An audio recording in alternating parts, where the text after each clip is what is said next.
Well last time जब हमने बसोहली के फर्स्ट पार्ट की शुरुआत की थी तो हमने बसोहली के किंग्स की बात की, उसकी फाउंडेशन की बात की, जो महल कर्स हुआ था, राजा कर्स हुए थे, हमने उनके बारे में बात की। आज वहां से कहानी आगे बढ़ने वाली है और उसके साथ साथ हम बात करने वाले हैं बसोहली की as a hub of Ayurveda, Basohli paintings, Basohli pashmina और बहुत सारी चीजों के बारे में।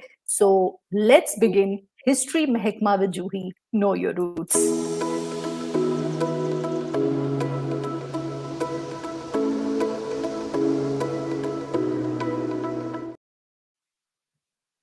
So this is gonna be the history of Basohli part 2 with of course our guest and historian Dr. Mrinalini Atreji. Mrinalini ji, welcome again.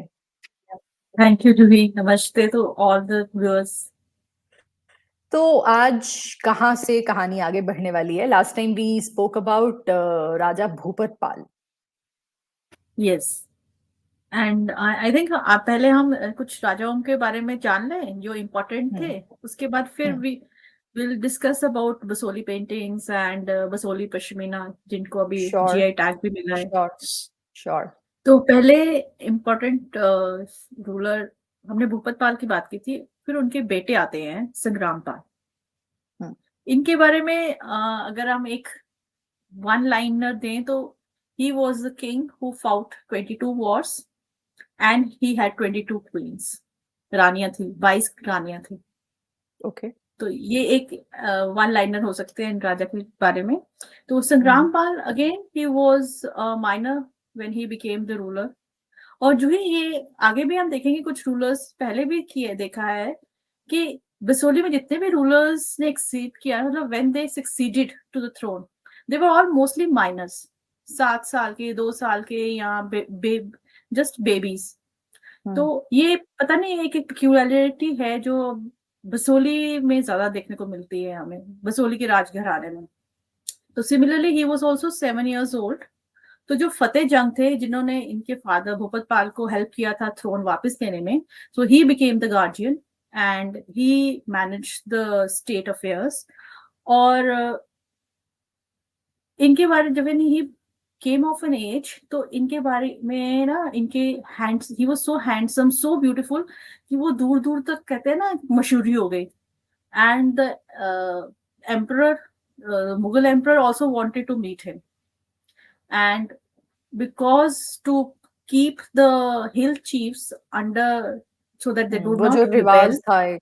हाँ. हाँ तो वो अकबर की एक पॉलिसी थी कि they should be there in the one of the relative और family member या खुद राजा जो भी हैं वो वहां पे रहे थोड़ी देर के लिए ना दिल्ली में इन द इंपीरियल कोर्ट. तो कहते हैं जब इनको फरमान आया तो वो एक शोर पड़ गया कि भाई now he is also going to be killed because his father had already been killed through a conspiracy. तो he went to Delhi.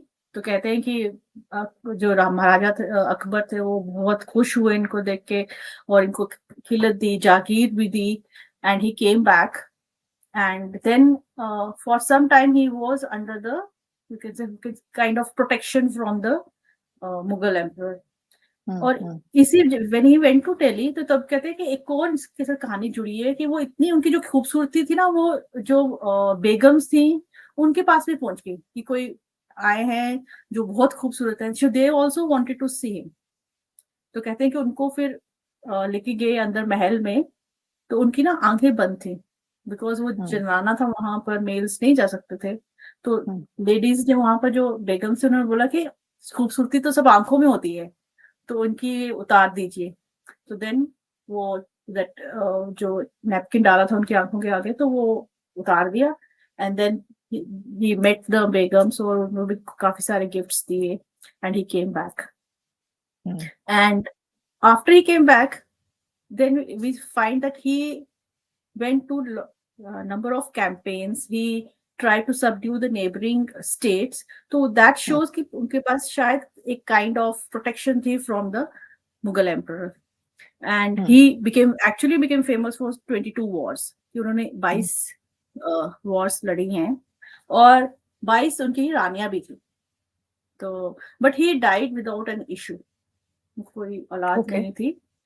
And when he died, so it is said that 7 of his ranis they also became sati, जो एक custom था यहाँ पे, जो Rajput ladies थी वो सती होती थी, तो 7 of his wives became sati with him because he did not have any issue. So his younger brother Hindal, he became the ruler, and he also ruled for a very short time, and then he was succeeded by his son Kripal Pal.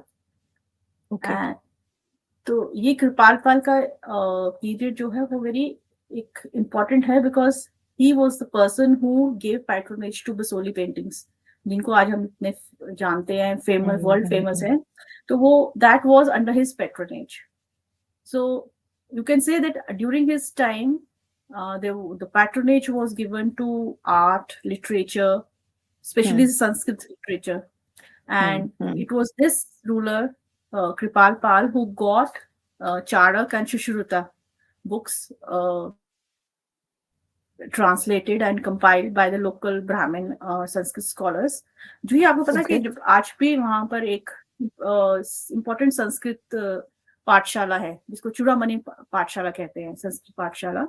So that was very famous in old times, और वहां पर बहुत सारी books, important books थी, और काफी Sanskrit literature को compile किया गया था.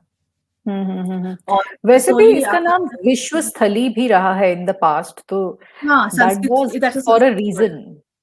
हाँ, that must be for this reason because वहां पर संस्कृत लिटरेचर का बहुत काम हुआ, और that too under Kripal Pal. So उन्होंने कितनी बुक्स कंपाइल करवाई, और बहुत सारी बुक्स उन्होंने जो मेडिसिन पे थी, जैसे चारक की मेडिसिन पे है, सुश्रुता की सर्जरी पे है, और बसोली आपको पता है it was a hub for Ayurveda. So ये सारे डॉट्स कनेक्ट करते हैं कि वहां पर घर घर में आपको आयुर्वेद की, वो कहते हैं ना, मतलब मेडिसिन प्रैक्टिसेस मिलेंगी, फार्मेसी मिलेंगी, वो मिलेंगी. आज हम शायद इस चीज को भूल गए हैं, बट किसी जमाने में ये एक हब होता था, और ये it's indigenous knowledge which should be protected, और जिसका डॉक्यूमेंटेशन एंड कंपाइलेशन होना चाहिए. और इसमें एक इम्पोर्टेंट बात ये है कि अगर आप उनके, if you look at the kind of practices they did for medicine, तो वो सब लोकल हर्ब्स एंड प्लांट्स को ही, वो उनके जो रॉ मटेरियल था that was local herbs and plants. So local herbs and plants को कैसे आप यूज कर सकते हैं एज मेडिसिन, तो दैट्स वेरी इंपॉर्टेंट. ये एक can say it's very important part of the heritage which should be मैंने documented. ये भी सुना है कि वहां पर जो प्रैक्टिशनर्स थे वो लोग इतने ज्यादा ट्रेन कहें, या मतलब जैसे आज की भाषा में हम कहते हैं भाई बड़े सियाने डॉक्टर हैं, है ना, तो वो मतलब अगर वो पल्स देख के ही पहचान लेते थे. मतलब मेरे को याद है एक बारी बचपन में मैं बीमार थी, and there was a doctor in a nearby dispensary, तो उन्होंने सिर्फ मेरी पल्स देखी और उन्होंने बोला इसको टाइफाइड है, यू नो. तो यहाँ के भी प्रैक्टिशनर्स के बारे में ऐसा कहा जाता है कि ये सिर्फ पल्स देख के पहचान लेते थे, और टू दी एक्सटेंट कि अगर आपने एक स्ट्रिंग पकड़ा और उन्होंने दूसरा एंड पकड़ा है एक स्ट्रिंग का, तो वो उससे भी वो पहचान लेते थे कि इस बंदे को कौन सी बीमारी है. हाँ, और एक पल्स से और फेस रीडिंग से, ये दोनों उनके जो बसोली प्रैक्टिशनर्स थे, उनकी ये दो चीजें थी. If you show them a face of a person, they could make out कि इसको प्रॉब्लम क्या है. आज तो we can not talk about any, आज तो इतना चिट्ठा पहले टेस्टों का आता डिजीज है, ये टेस्ट विदाउट, वो टेस्ट वो टेस्ट वो हाँ, टेस्ट. ये टेस्ट वो टेस्ट. तो मतलब ये तो हमने भी अभी जब when we were discussing this Basohli, तो वी वर्किंग ऑन दिस, तो हमने पता लगा कि ये बसोली में इतना ज्यादा मेडिसिन का है, वो आयुर्वेदिक मेडिसिन का है, जो कि हम प्रैक्टिस ही नहीं करते हैं. अब शायद कहीं पे वो दादी माँ या नानी माँ के नुस्खों में कहीं गुम हो गए, but this is very important aspect of Basoli. और So ये we were talking about राजा कृपाल पाल. हाँ, तो ये कृपाल पाल जो थे, उन्होंने शायद ये सब चीजें पता लगी होंगी, तभी उन्होंने इतनी कंपाइलेशन हर चीज की करवाई है.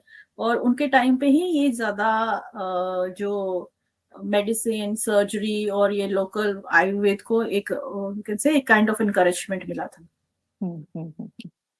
एंड बिसोली पेंटिंग्स भी इन्हीं के टाइम पीरियड में ही फ्लरिश हुई हैं. ओके। एंड उसके अलावा भी बसोहली की रामलीला आज तक फेमस है। यस। पश्मीना, हालांकि हम उसको कश्मीर से आइडेंटिफाई करते हैं आज के टाइम पे, लेकिन मैं बहुत हैरान हुई जब मुझे ये पता चला कि ओरिजिनली पश्मीना की वीविंग, मतलब जो इसका वो क्या बोलते हैं, खड्डी, मतलब हाँ, वो बसोहली में हुआ करती थी। प्रोसेस। मतलब हाँ, जो पश्मीना बेसिकली वो यहाँ से बसोहली से निकलता है, लेकिन फिर वो कुछ ऐसा रूल बनाया गया कि उसका जो रॉ प्रोडक्ट यहाँ से लेकर उसको वहाँ कश्मीर भेजा जाएगा, and then it became like कि ये अच्छा कश्मीर का है, लेकिन मजे की बात यह है कि एक्चुअली इसका ओरिजिन बसोहली से हुआ था।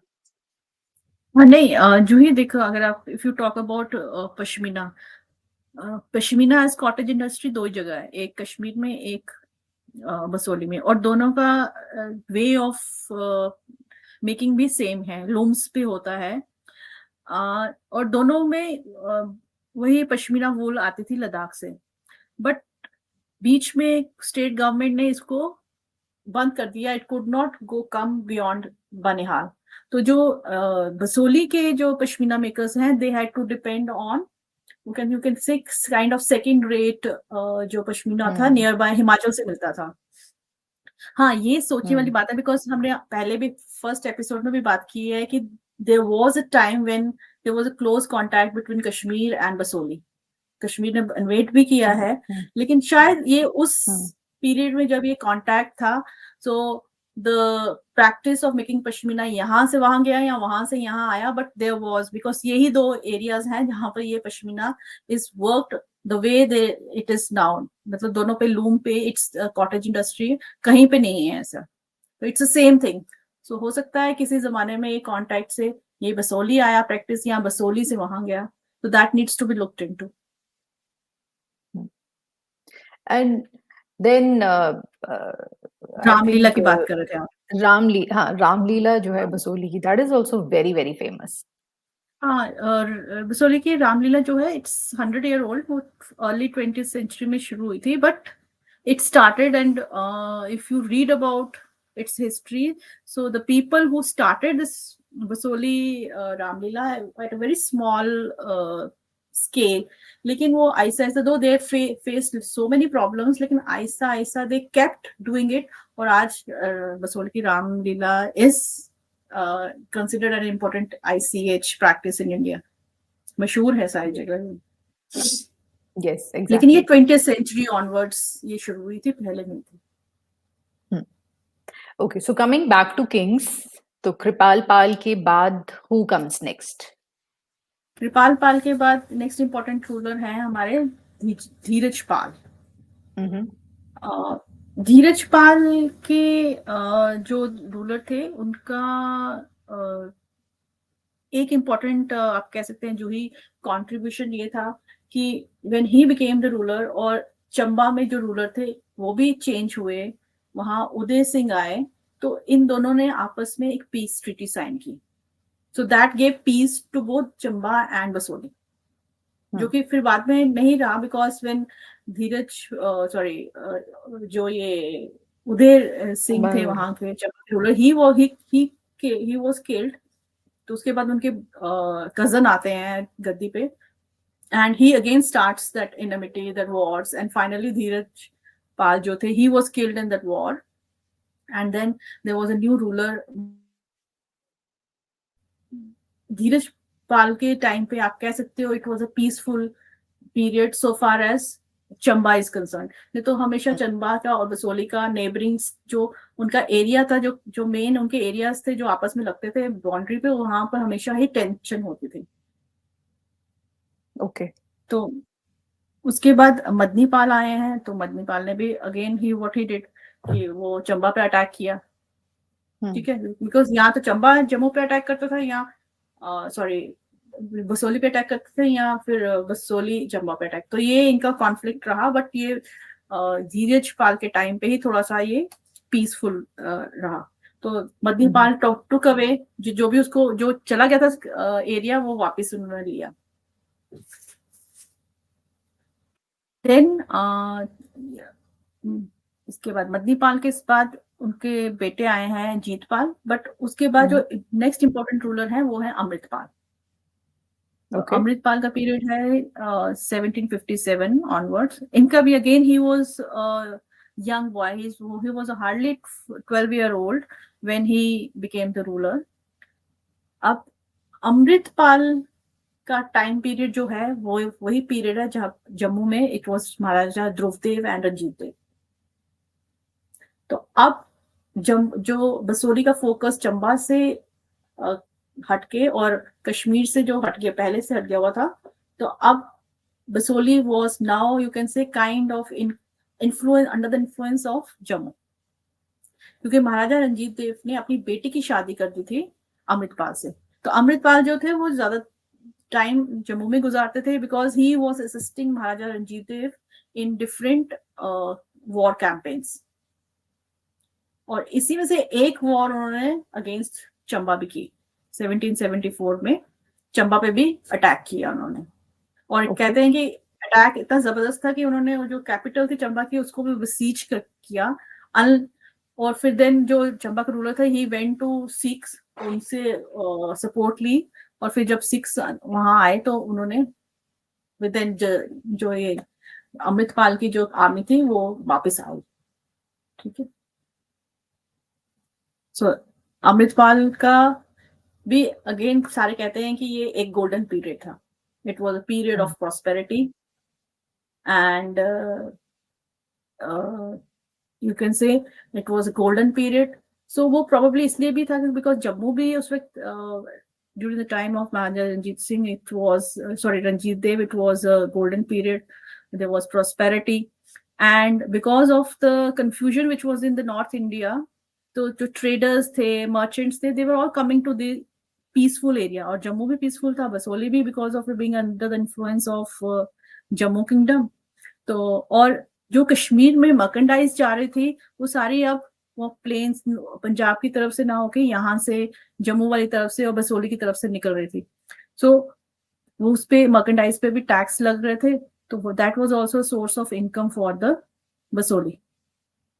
तो शायद वो भी एक because of this it's considered कि बहुत ज्यादा प्रॉस्पर पीरियड था इनका बसोली का। बट फिर by when Ranjit Dev died, तो that time there was a attack on Basohli by Chamba.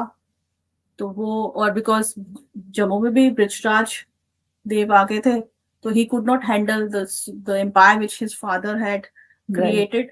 So we find that Basoli was now again on. It was a kind of, you can say, there was a decline in the fortunes of Basoli.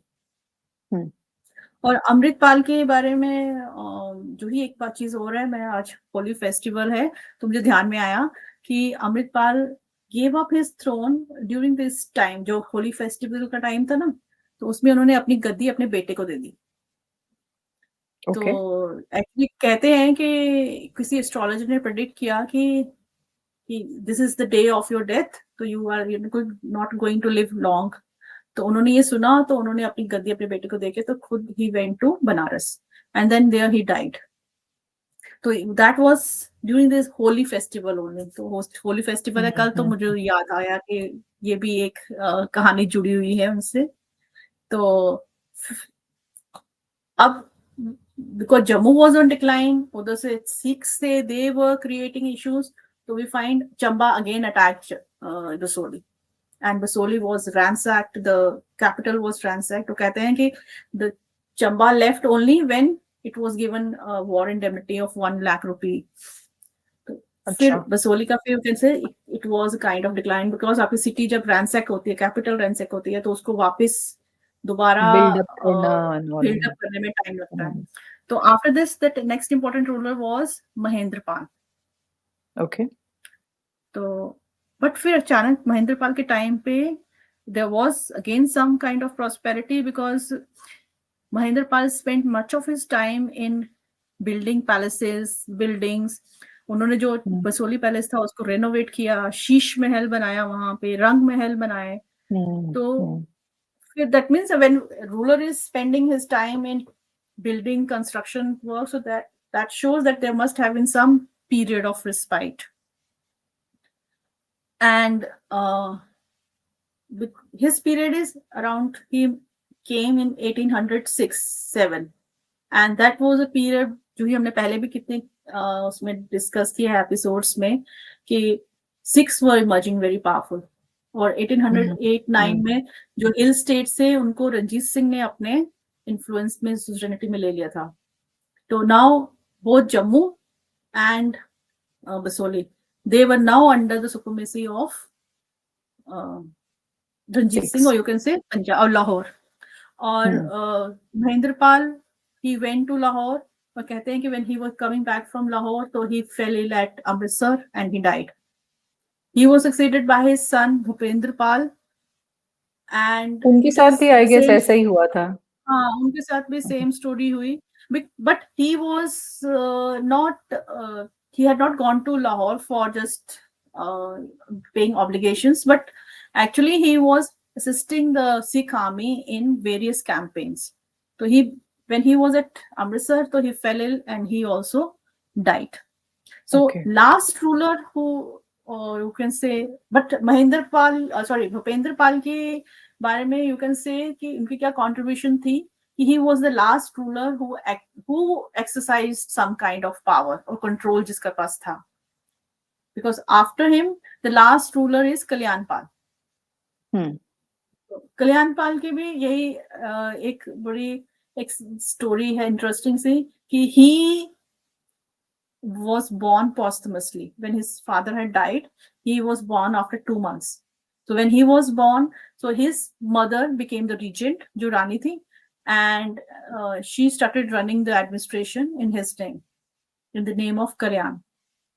And then there was his grandmother also. So grandmother thought कि there's an apprehension of attack from Sikhs और आगे पीछे का, तो what she started doing, she started sending her valuables, jewelry, जो भी होता है, जो एक खजाना होता है, to a safer place with the help of some of the Brahmins जिनको वो ट्रस्ट करती थी, जो you can say they were her friend or confidants.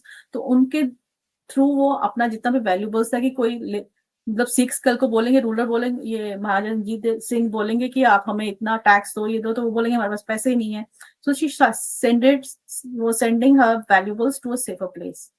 तो one of the courtiers, Mian Lajwan, he came to know about it and he went to Lahore and told महाराजा रंजीत सिंह कि वहां पर ऐसे ऐसे हो रहा है कि उन्होंने वो वैल्यूबल्स सेफर जगह भेज दिए, आपको कुछ नहीं देंगे वो जो टैक्स देना या ट्रिब्यूट देना है. सो महाराजा रंजीत सिंह वाज फ्यूरियस. तो उन्होंने उनको बोला मियाँ जी को कि आप संभालिए गद्दी और Kalyan Singh is there but you become the regent. तो when he came back he became the regent. तो अब रानी को चढ़ा गुस्सा, तो उसने क्या किया, उसने एक कॉन्स्पिरेसी खेली. वो कॉन्स्पिरेसी जो मियाँ मोटो के साथ जम्मू में भी हुई थी. तो उन्होंने बुलाया उसको अपने पैलेस में अनआर्म्ड, और जैसे ही वो पैलेस के बाहर पहुंचा तो वहां पर एक कुआं था, उसको उसमें धकेल दिया और फिर उसको बुरी तरह मारा. तो एंड ही डाइड. उसके बाद Kalyan Singh also died. He had married to princess. One was from Sirmaur in Himachal, वो स्टेट की थी, और दूसरी मनकोट की थी. So he did not have any issue. और 1836 में ये this Basohli was given as in jagir to Hira Singh. और हीरा सिंह के बाद ये, हाँ, और उसके बाद chasing, because Hira Singh was very you can say favorite of Maharaja Ranjit Singh, तो उन्होंने उसको दे दिया. फिर उसके बाद चेसिंग के पास चला गया. उन्हीं का था ना चावल वाला. उन्होंने कहा था मुझे चावल अच्छे नहीं मिल रहे हैं. हाँ. तो वो हीरा सिंह को चला गया. उसके बाद when they died, तो उसके बाद ये जम्मू के उसके पास चला गया, किंगडम के पास. और 1846 में तो आपको पता है वो ट्रीटी was signed, और treaty of Lahore and treaty of Amritsar के under the whole area was given to Maharaja Gulab Singh. And then Maharaja Gulab Singh took Basohli. It became part of Jammu state, and but Kalyan Singh remained there. He was pensioned off, and he remained in the palace. Or जो फिर when he died, so with him the line of Gloria Rajas came to an end. But उसकी जो queen थी, जो Mankot princess थी, जो Mankot state से थी, she continued to live in this Basohli palace, and she was pensioned off on 1500 per year उसको जो pension मिलती थी. But and with that pension she could not maintain the palace. तो पैलेस का ना ऐसा ऐसा इरोजन शुरू हो गया. एंड कहते हैं कि बाय, और जब डोगरा स्टेट आया तो उन्होंने वो तो they did not bother about the palace. और बाय 1936 तो ये जो पैलेस था ये कुछ रहा ही नहीं. सो अभी भी हमारे जो फोटो पीछे लगा है वो पैलेस के कुछ खंडहर हैं जो हमने लगाए हैं, जो फोटो लगाए हुए हैं. So this is how the Basohli state was annexed to the new state of Jammu and Kashmir. Right.